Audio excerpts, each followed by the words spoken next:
Karen Holton TV presents the Aliens and Angels podcast.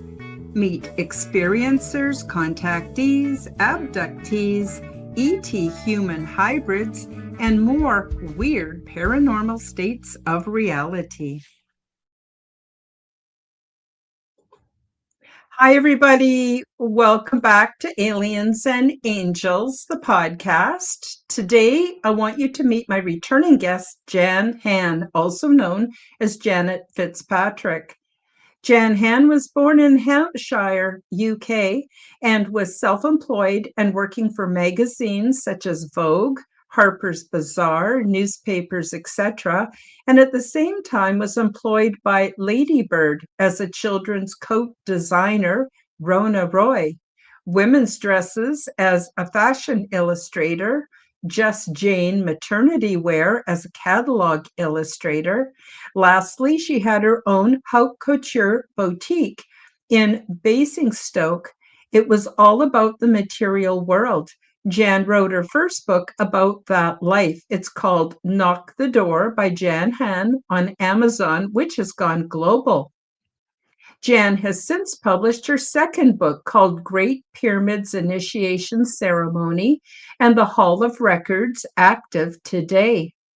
Author and researcher Jan Hann joins us to discuss one of the most unusual consciousness events ever recorded, beginning with a sudden clunk click at the crown of her head, followed by the sensation of an invisible bird-like force lifting her into a dual state of awareness. Her journey leads straight to the Great Pyramid and into the heart of ancient initiation traditions. This is a scientific discovery conversation that you won't forget. All of the links are featured below. Thanks for liking, commenting, subscribing, and please do share my content with your friends. And I'm happy to announce that YouTube memberships are now available so that you can receive my perks and help to support my channel. Okay, without any further ado, let's bring on our guest. Jan, welcome to the Aliens and Angels podcast. I should say welcome back. Thank you, Karen, and thank you for having me for the second time regarding my book, and thank you everyone for listening. My name is Jan Hann then, and I am the author of the Great Pyramid Initiation Ceremony Hall of Records active today. It's now available on Amazon in e-Kindle, ebook and paperback format. So this is the paperback version. Wonderful. And the back as well. So, to start with, then, the introduction is that in my book, I describe a 3-year experience involving an ancient ceremony with various stages. The first part tells of serapins, then a clunk click and a roar, a dual embodiment, and a flight to the Great Pyramid. I am now researching the first part of this event to better understand it and find some truth in it. And this is what I have discovered. I find this, and I hope you will do as well, awesome and really exciting. Firstly, I need to tell you that we have 2 minds. I'm sure you probably know that really. We have one mind, which is the short-term memory. This one is the one that deals with the physical things, short-term things, and everything that's going on about you, around you. The other one is the so-called subconscious mind, and that is the long-term memory, such as dreams and things when we wake up in the morning, all those sort of things that's been happening in your sleep, emotions, etc., things that stay with you for a long time, which is also concerned, now I've discovered, with the universal collective consciousness. So I'm now going to tell you about this in 5 stages, which is really the 5 stages that started when I had this bizarre experience that just happened out of the blue. So what comes next is all about archetypes. So what are archetypes? When we talk about archetypes, we're talking about something ancient, universal, and deeply human. The etymology, or the word itself, archetype, comes from the Greek arche, which means beginning, origin, first cause. Then it's typos, means mark, impression, model, pattern. The word itself has 2 main meanings, which is the original pattern or model. Pattern, the first form from which others are copied.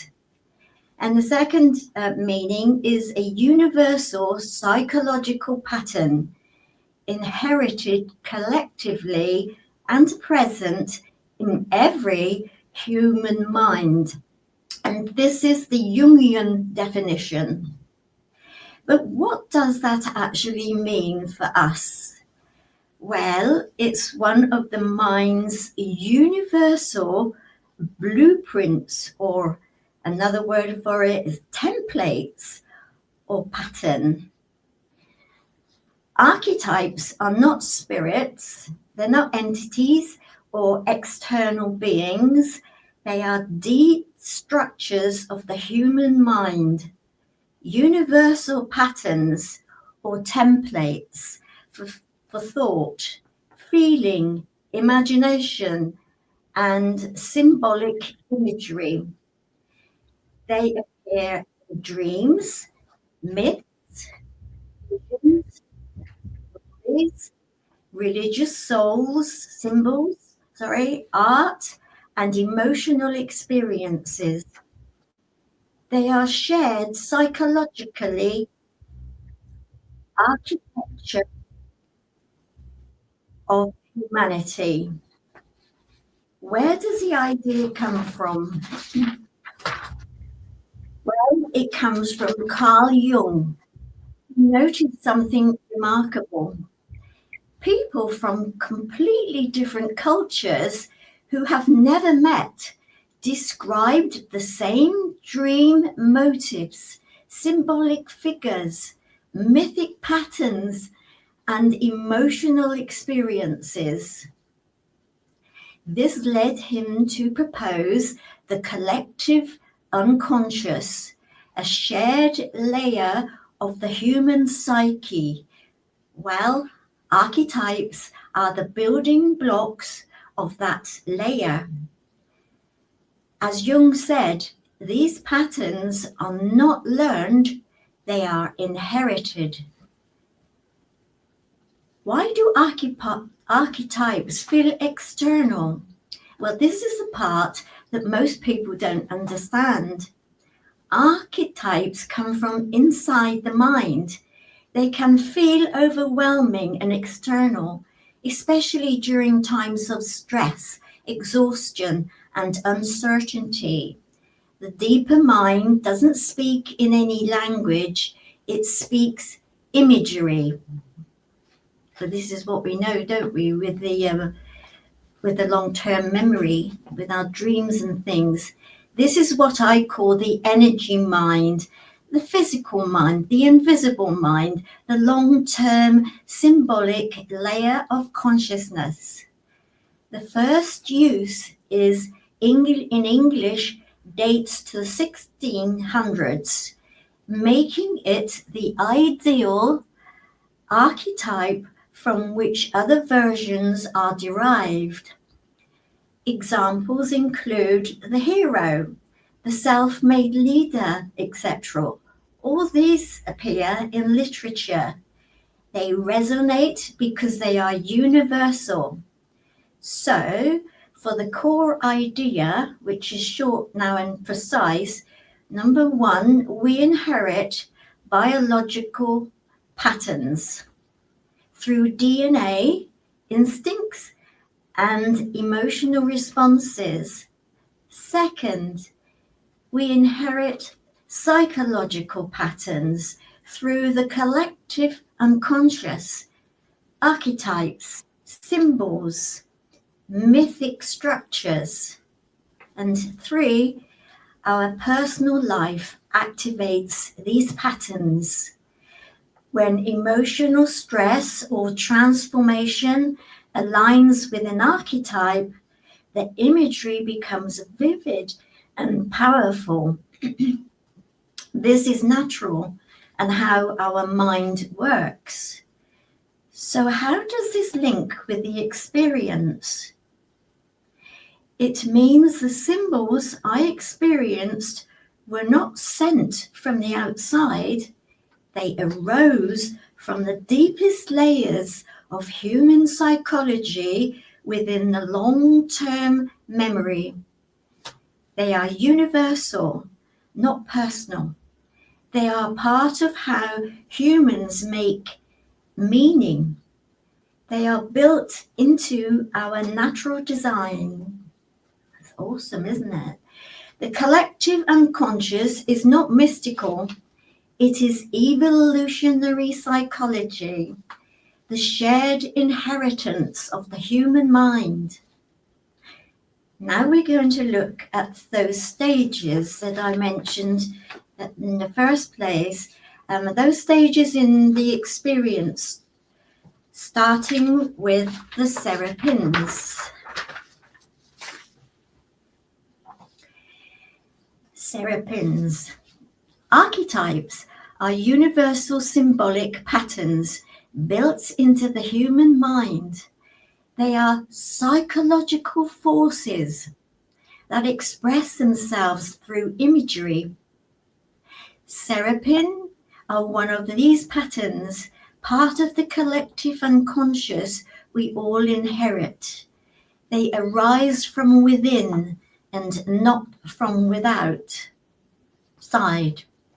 So with the serapins, with my experience, they came out of the blue in this field, and there were about half a dozen sets of them, eyes and with long necks, and they were in a cluster, and then they came at a rate which would be about 180 miles an hour and came across to where my car was going down, and they went all into a separate line, and then they came down the road with us, and then they went back into the center of the field, and they exploded with the red fiery explosion.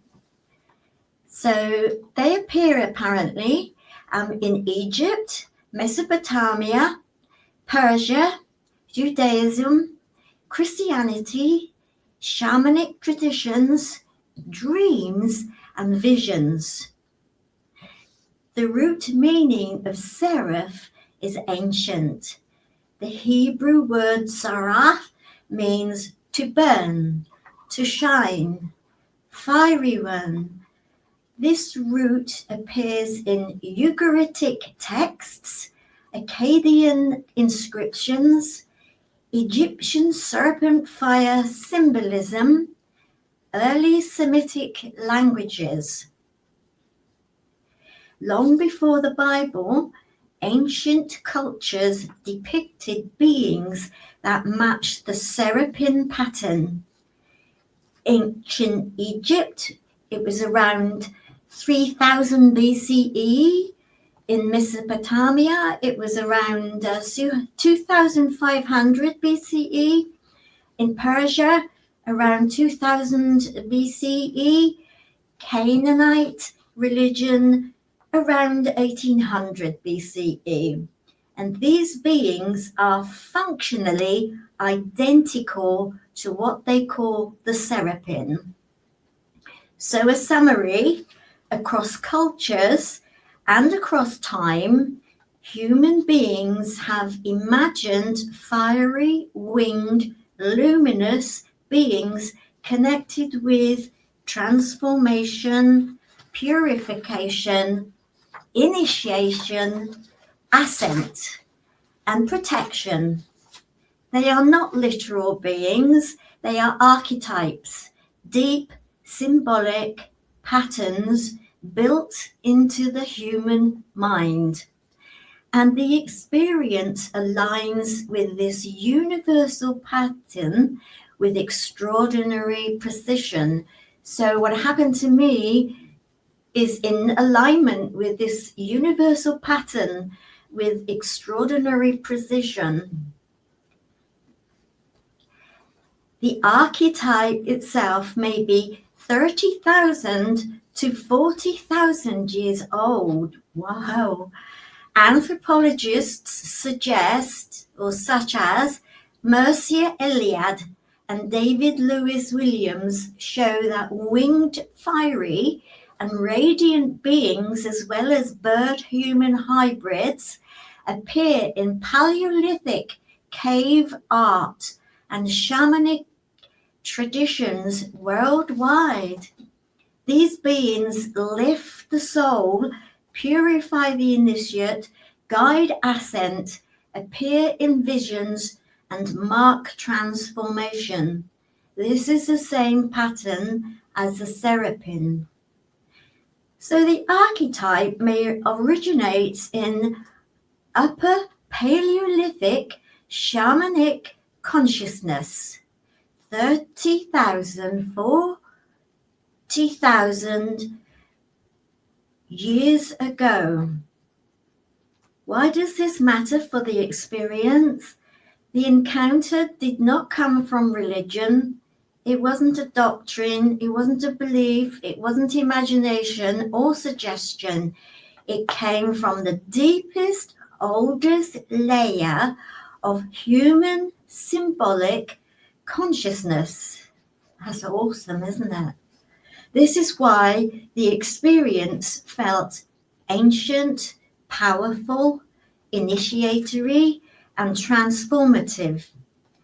I had tapped into something older than any religion, something woven into the human psyche itself.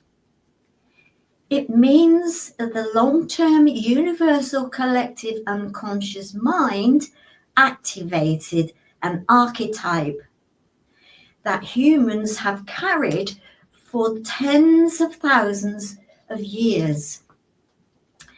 My body and mind were responding to something extremely powerful inside me. Seraphim belong to the same symbolic family as Egyptian beings, and this is the part that matters for the experience.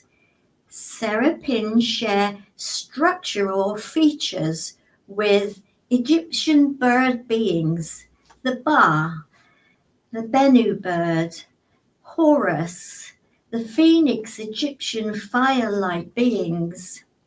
They are Egyptian guardians of thresholds, the beings who guard the gates of the Duat, the protectors of the king's ascent. So even though Seraphim is a Hebrew word, the archetype is absolutely compatible with Egyptian initiation. It's the same symbolic system expressing itself through different cultural languages. Serapins are beings of ascent and religion. In all traditions, Serapin and their equivalents appear when the subtle body activates. The psyche enters liminality. The soul prepares for the ascent. The old identity dissolves and the new identity forms. This is exactly what happens to the experiencer. The encounter with the Serapin was not religious, it was initiatory. The pre-assessment activation prepared me for the pyramid experience.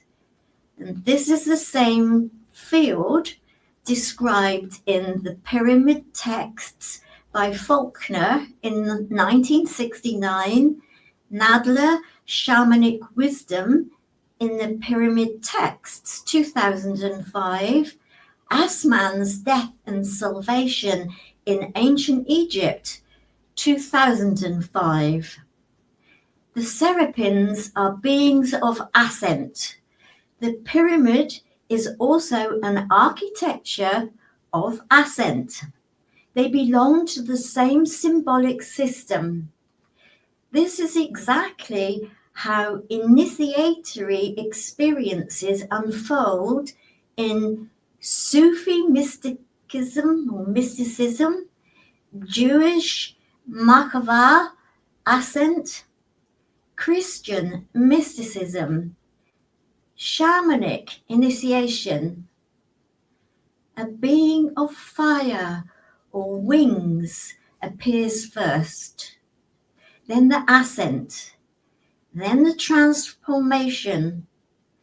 The experience follows this universal pattern with uncanny precision. That's awesome, isn't it? So, what is the real link? The pyramid experience was not caused by physical structures in Egypt, but by the activation of the same symbolic architecture or template within the consciousness. This is supported by Jung in 1968, Eliade in 1958, Nadler in 2005, Corbin in 1969. Wow. I just find that awesome. What do you think, Karen? I think it's really awesome on several levels. First of all, it sure explains a lot. Second of all, when I had my paranormal experiences, it started with angelic contact. Now, for me, the way I interpret what happened was that they appeared as points of light with light flashing out the sides, making them look winged, having wings. It was after that, sort of an initiation, I suppose, that I ended up having more classical ET contact. But, so many people now are sending me videos where they're seeing these beautiful orbs that are orange and red and different colors, and they seem to be kind of undulating with energy. It's becoming more and more popular to the point where it's pretty hard to deny that this phenomenon is actually happening. But what I love about what you said is you went back to classical authors throughout, our what so-called modern day to show that this archetype has been well recognized for some time. And I just think that's absolutely fascinating. So I agree with you. It's an initiation. And I know it's made my life better and my world better because it's kind of helped me to recreate myself. Have you found that as well with yourself, Jan? Absolutely. And the next part that gets even, you understand it more, especially if you've had one of these experiences. I think this is where we need to go back to the future because these things we seem to have forgotten. And when they happen, we don't know how to tell people because I think we're it needs to come into today. We need to bring it out into this era, which then we need to get everybody to understand what these crazy experiences really mean, and not just sort of like wash it off, but follow it through to see what it wants, to tell you. In fact, it's a transformation to widen your consciousness. Would you say that, Yep. Catherine? Would you say that's happened to you? Oh, absolutely. Absolutely. My consciousness has been raised. And the beautiful thing about it is once our consciousness and awareness expand, they never go back. It's not like, exercise where if you stop doing it, you lose your muscle tone. It's not like that. It's with you for your whole life. And also we can see evidence of it manifested in the way our lives unfold before us. And it's really, I think, super important. And I'm all for becoming the change that we want to see in this world. And I think this is a darn good start on the whole thing. So I'm very excited that you put this out in your book, and now your paperback's available. And we didn't mention, I don't think at the beginning, these are available on Amazon, and also Jan's contact information is in the description below. So if you'd like to know more about it, that's fantastic. Really, really good news. Thank you. That's okay. So I'm going to move on then, Karen, to Okay. point 3. And it does get more exciting. And I'm hoping that by saying this, outwardly to people, that then if you've had these experiences, it might help you to understand what they are, and they will make you different. They will. It's a transformation, and it's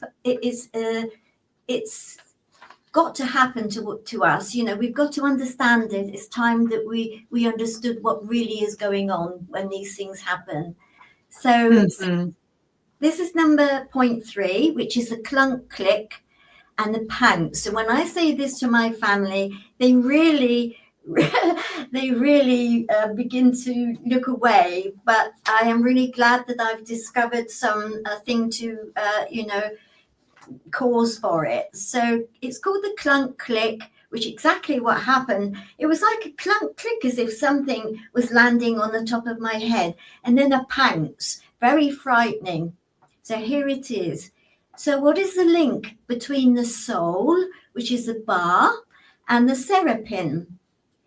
Both the Egyptian bar and the serapin are archetypal expressions of the same universal pattern, the human symbol of ascent, transformation, transition between states of being.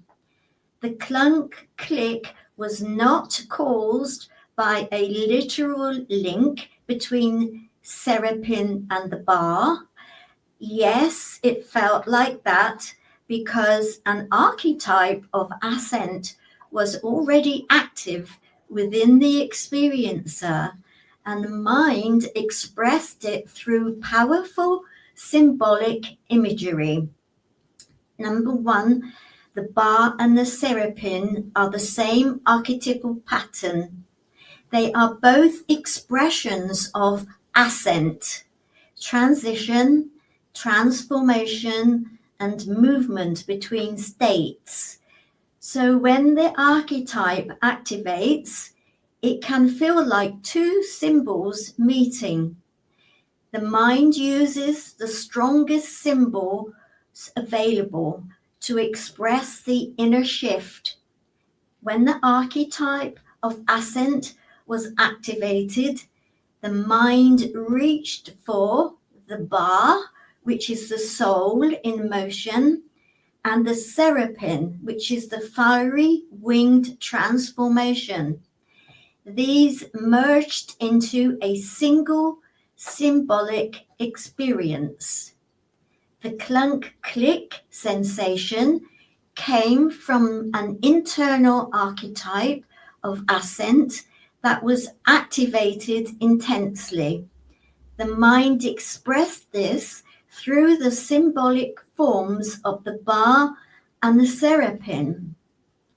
The serapin imagery did not trigger the archetype. The archetype was already activating inside. The Serapin imagery was the first sign of that activation, not the cause. The clunk click was a physical reaction to an internal activation as the nervous system responded to a powerful inner shift. So the core answer is the Serapin imagery did not activate the archetype. The archetype was already activating, and the Serapin imagery was simply the first expression of that activation. Archetype activation begins before any imagery appears. Archetypes switch on because of what you're feeling or processing or transitioning through. Afterwards, the imagery appears. This is the true beginning of the process. The Serapin imagery was the first visible sign of the activation. When the archetype of ascent began to rise, the mind reached for the strongest symbolic form available. In this case, it was Serapin, fiery wing transformation, the bar, soul in motion, and ascent. These are two cultural expressions of the same archetypal pattern. So the imagery didn't cause the activation, it revealed it. The clunk click was the body reacting to the internal activation. The physical jolt was a nervous system responding to a sudden surge of the body reacts when the psyche is under strain. So the cleanest possible formulation for the theory is the archetype of ascent is activated internally. The Serapin imagery was the mind's symbolic expression of that activation. The physical sensations were the body's reaction to the inner shift. Now the soul is a symbolic experience of the deeper mind, the part of us that feels continuous, meaningful, emotional, and connected to something larger than the individual self. It is the felt sense of the long-term symbolic archetypal layer of the psyche. The soul is the deep mind's experience of itself. When people across cultures speak of the soul, they are describing the emotional core, the archetypal inheritance, the sense of inner continuity. This is the same layer I call the mind of the energy body. So we're talking about the invisible and the spiritual part of us. It feels ancient because it contains patterns, templates, much older than any one person.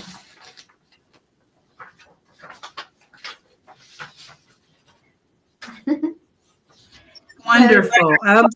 Absolutely wonderful. You've really gone in depth. Psychology, history of humanity, the Egyptians. Oh my gosh, you're a wealth of information.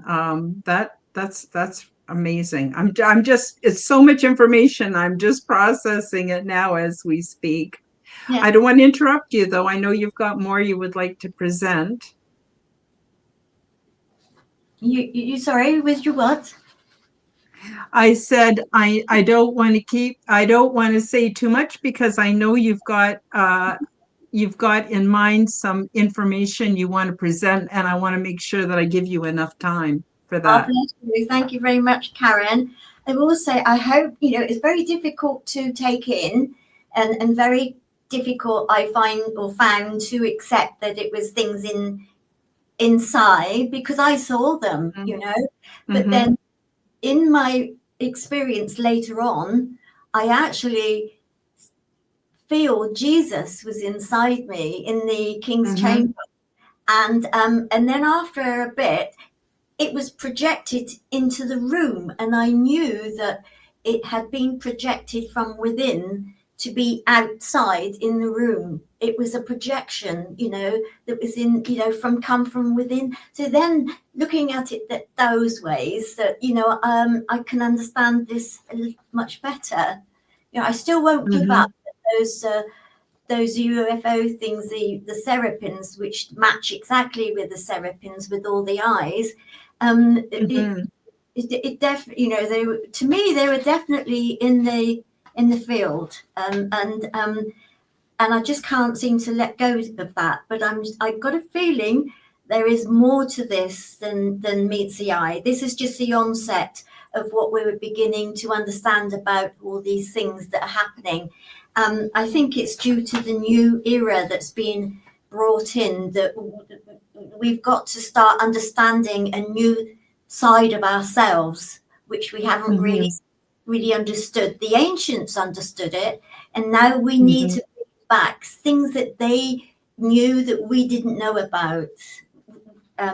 So the next part is, I find this one uncanny, really, but it's perfect to the way I felt. This is number 4, and this is called the dual embodiment. So that means, and this is a core meaning. So the dual embodiment describes a state in which a person is aware of, connected to, or expressing two identities, two levels of consciousness, or two modes of being simultaneously. Think of it as one person, two layers of self active at the same time. This can be human self plus the higher self, present itself, plus ancestral self. So that means somebody that's in the present, but at the same time they seem to be watching or with the ancestors. And then there's a physical awareness, which is with the expanded awareness, and then the ordinary identity with the initiatory identity. And last one of all is called the personal consciousness, which is with the transpersonal consciousness. So dual embodiment often appears in a moment of heightened awareness and symbolic initiation, visionary experiences, deep meditation, near death, or threshold states. In these moments, a person may feel, I am myself, but I am also more than myself. So that goes with what happened in my experience, because I was separated in two parts. And the two parts were the physical part of me was just carrying on with today's life, doing all the chores and the children and Mm-hmm. about, everyday things. But another part of me had been lifted out by these archetypes, or the templates in the stages of the template, had been lifted out and was going to the flying, which is the next part, is to the Great Pyramid. And I was going through all these sequences that I never understood, but they were happening to me, and I felt them as well as I knew they were there. I was absolutely in two halves. The physical part was really exhausted all the time, while the other side, which I call the spiritual side, the energy body, is the one that we can't see. This is what I think, is that it was doing all these other things to process, if you like, the template. So the dual embodiment in ancient and esoteric traditions, many traditions describe this state as Egyptian mysteries. The initiate becomes aware of the Ka, the life force, the Ba, the soul, the Aka, the transfigured self. Two or more aspects or active are active at once. In Edgar Sayce's readings, he often spoke of the earthly self, the soul itself, the spiritual self. And in fact, I think Edgar Cayce was the one that he also flew to the Great Pyramid of Giza. In mystical Christianity, the old self and the new self coexist during transformation. In shamanic traditions, the practitioner walks in the physical world and the spirit world simultaneously. So why does this term fit the experience? The experience deals with symbolic identity, ancestral memory, initiatory transformation, the seraphic encounter, the pyramid as a template for the awakening. A dual embodiment is the conscious experience of holding two identities, levels of awareness or modes of being at the same time. The human self and the expanded self co-present within a single moment of perception.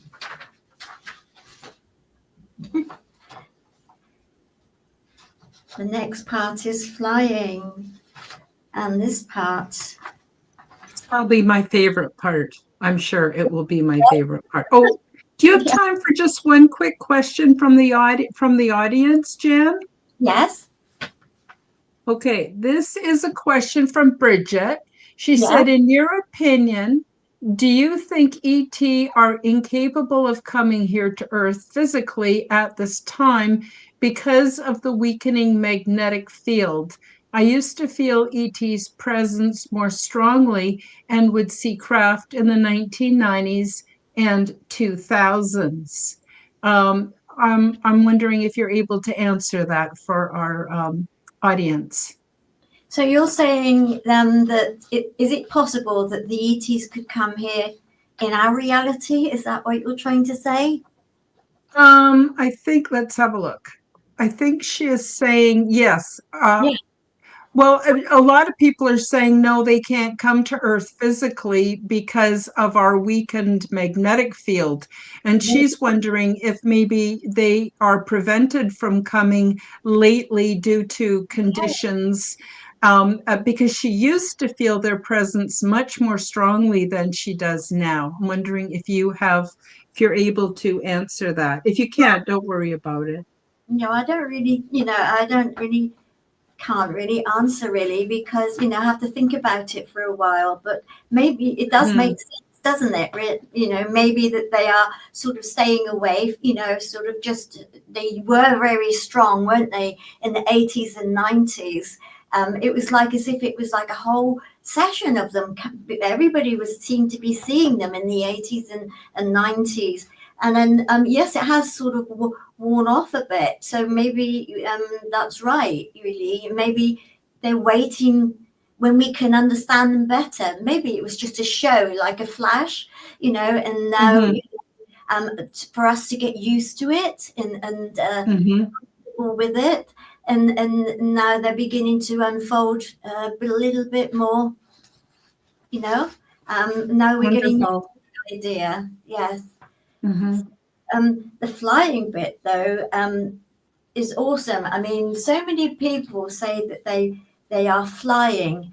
The initiation then begins with flight, the archetypal pattern. Across ancient cultures, the first stage of initiation is not descent, but it is ascent. The initiate is lifted, carried, or guided upward by a force that is both symbolic and experiential. This upward movement marks a moment when ordinary perception loosens and a second mode of awareness begins to operate. This is why so many initiation traditions begin with a bird, a winged being, a lifting wind, or a sudden vertical movement of consciousness.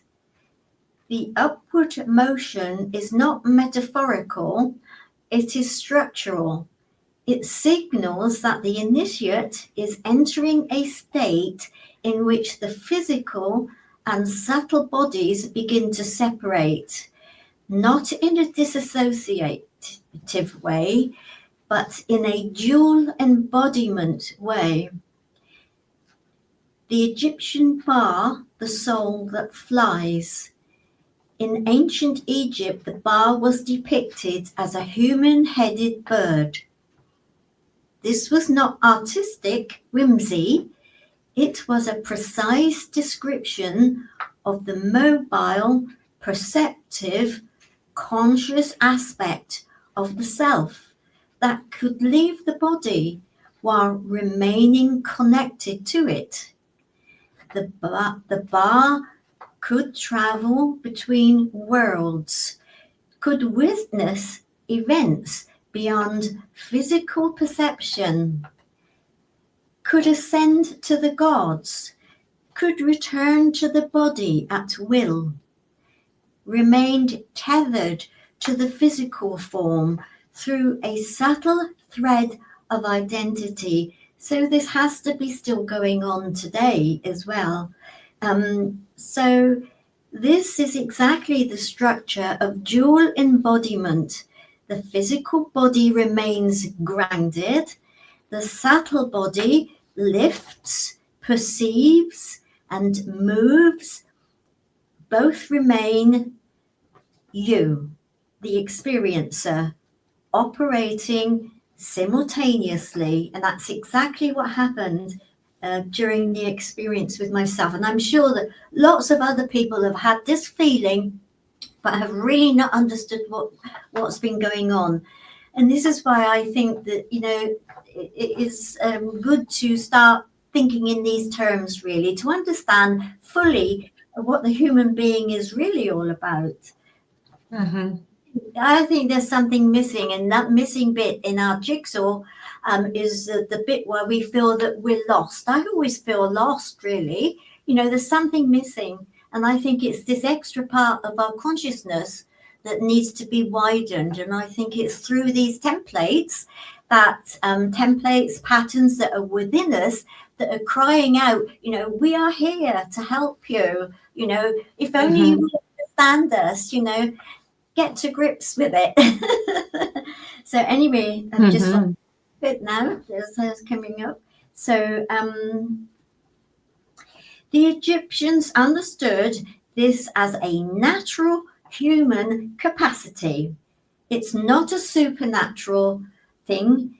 It is, according to the Egyptians, they say that it's as a natural human capacity. It's part of humanity. It's part of our evolution, our process. We need to be transformed to move on to the next stage. That's really what I think it's all about in a nutshell. So the Egyptians, the flight appears in every initiatory tradition. The pattern repeats across cultures, shamanic traditions. The shaman spirit is carried by a bird, lifted by wings or transformed into a bird form. In mystery schools, the initiate rises through the air, elements before entering deeper chambers. In Christian mysticism, the soul ascends like a dove. In Greek initiation, the psyche, the soul, is literally named after a butterfly, a winged being.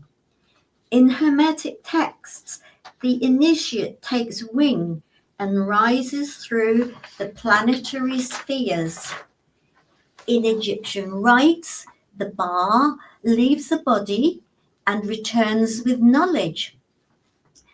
The universality of this motive suggests that flight is the experiential signature of the moment consciousness expands beyond its ordinary boundaries.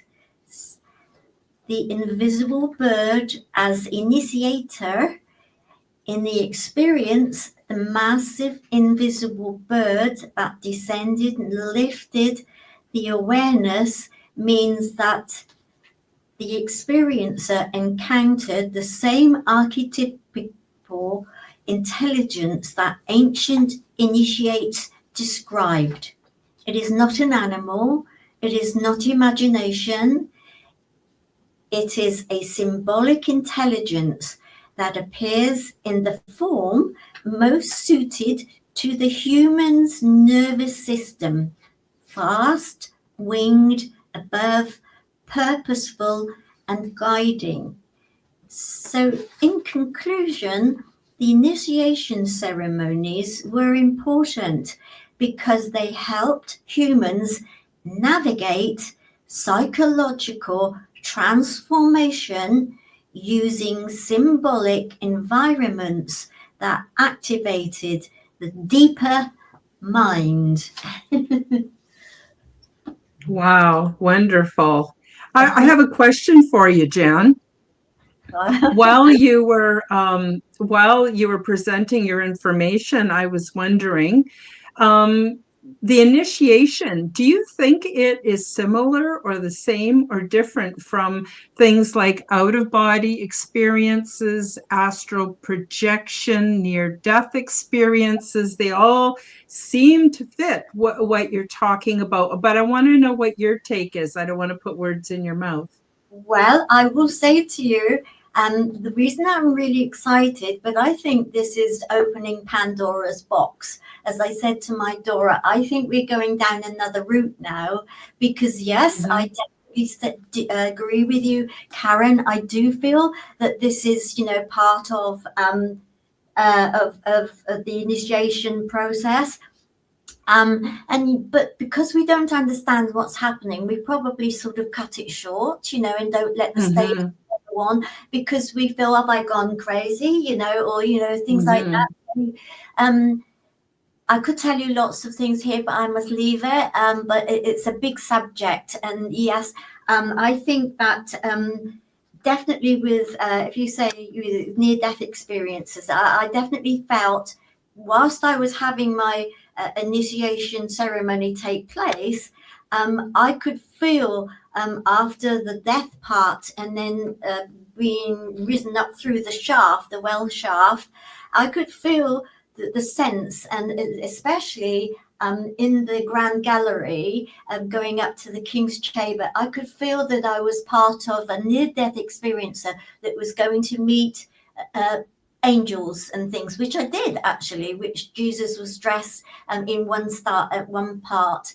He was with massive wings and like Saint Michael, they call it.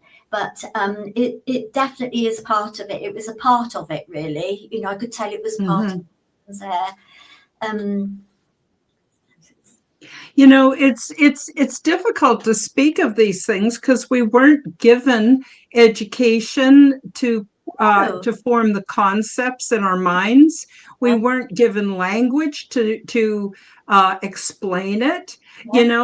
Those who have gone on to read, ancient manuscripts and studied, for years and years and years, get a glimpse of it all.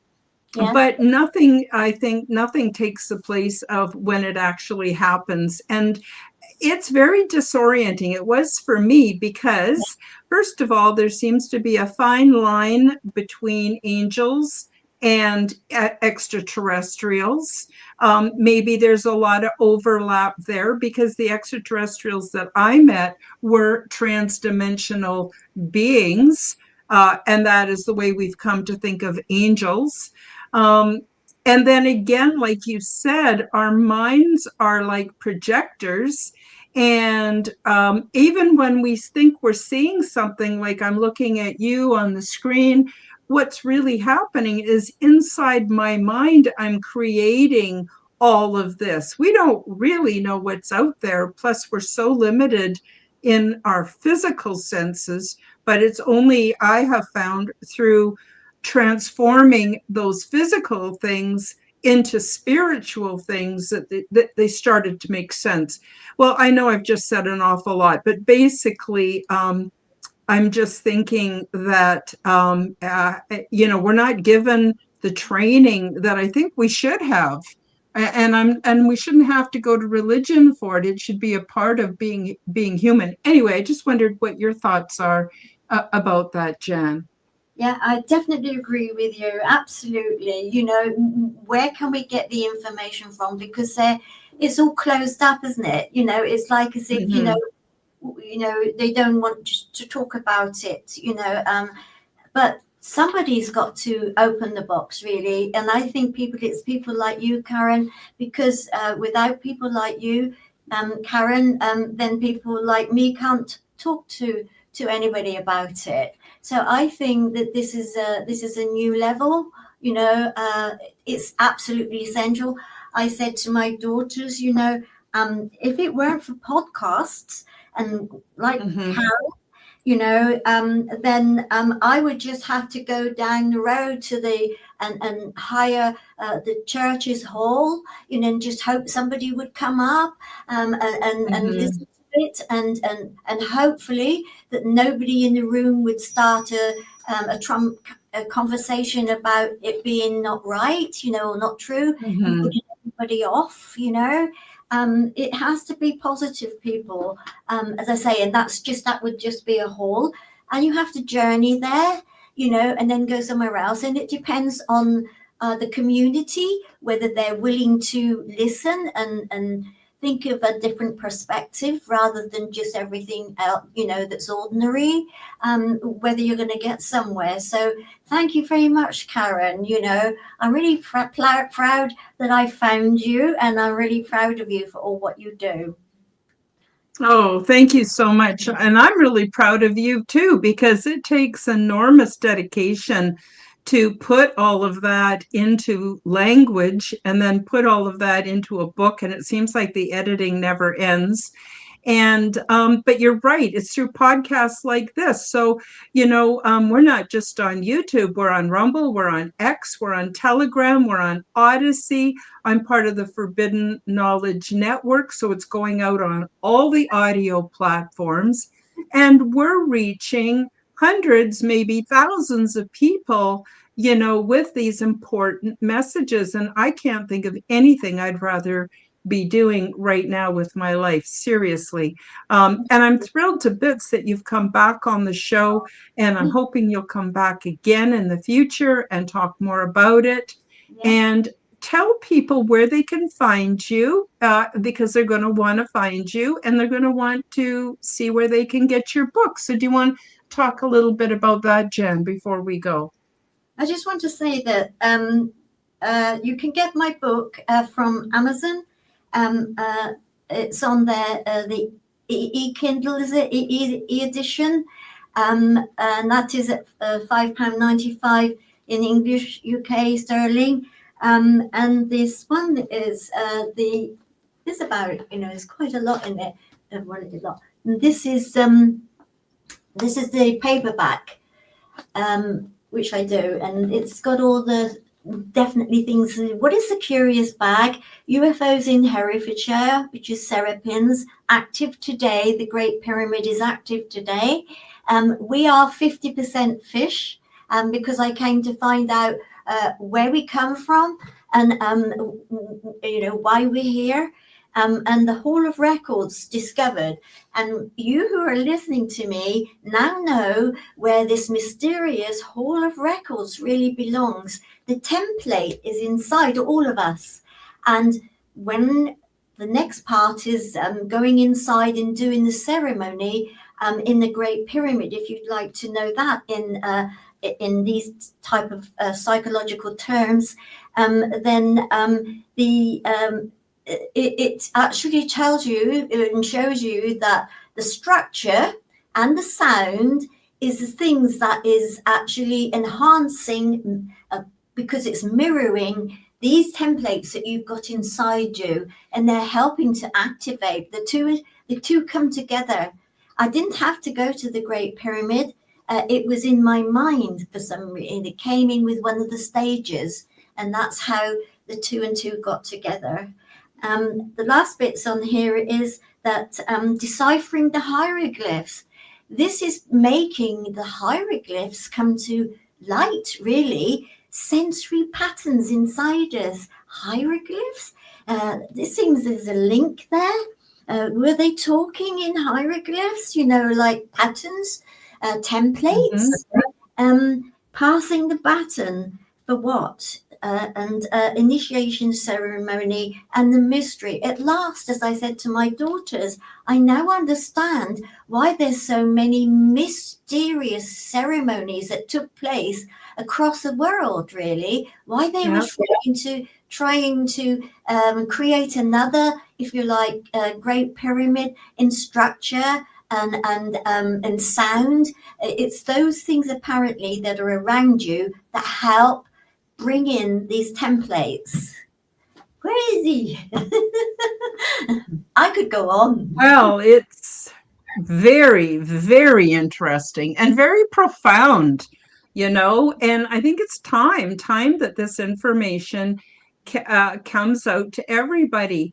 We're getting very close to closing time. I want to give a special thank you to Denise and also Bridget for their very generous donations today. I want to thank everybody who came. I didn't catch everyone in the beginning. Skywatch Signal and Mark DeCurious and so many more. Did I already say Skywatch Signal? I guess I did. Anchor Haven. So many of you have come to join us in the live today, and I want to thank you all very, very much for coming. Jan, I'm so thrilled to have had you back. Yes. I'm so glad to have you back, and I hope everybody gets your book and gets that deep understanding that I think the world is finally ready for. So thank you for coming on the show. Thank you to everyone watching the live. Thank you to everyone watching the replays, the audios. Bless you all very, very much. So I guess with that, we'll say bye-bye for today, and thank everybody so much for your love and for your support. And with that, we'll say bye-bye, and we'll see you next time. Bye-bye, everybody. Thank you for joining me for the Aliens and Angels podcast. Read about my true life ET contact in my book called Transdimensional Meet the New Neighbors, which is now available on Amazon worldwide. Subscribe to my YouTube, Rumble, and X channels at Karen Holton TV.